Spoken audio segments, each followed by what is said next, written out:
qed tkun evalwata l-possibilità li l-boosters jingħataw bi spazju itwal bejn waħda u oħra għax tilqima kull 4 xhur tista' tkun ta' overdose għas-sistema immunitarja.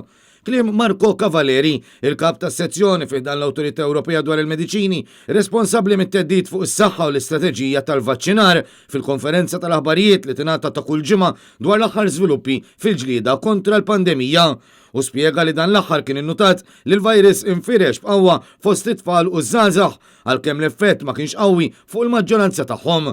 Fl-istess waqt l-aħħar studji wrew li l-vaċċin u effettiv fuq it-tfal dasħjem fuq l-adulti fil-waqt li side effects fuqhom huma improbabbli ħafna.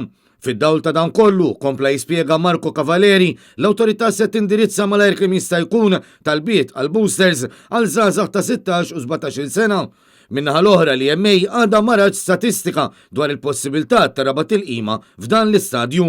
Mistoqsi mill-ġurnalisti dwar meta l-awtorità mistennija tapprova tilqim li jindirizzaw il-varjanti tal-virus u spjega li l-EMA teħtieġ bejn 3 u 4 xhur biex tiffinalizza dan il-proċess. Dwar l-effett ta' tilqim fuq nisa tqal, Marco Cavaleri spjega li task force dwar il-COVID-19 qed tinnota li l-vaċċin u importanti anke għalihom la darba l-virus jista' jaffettwa ħażin lil-hom u lit-tarbija bil-vaċċin jibqa' l-aħjar arma. Fuq kollox u qal li l-maġġoranza tal-każi severi li riżultaw madwar l-Unjoni Ewropea, partikolarment dawk li jinsabu fit-taqsimiet tal-kura intensiva u ma fost dawk li ma ħadux il-vaċċin.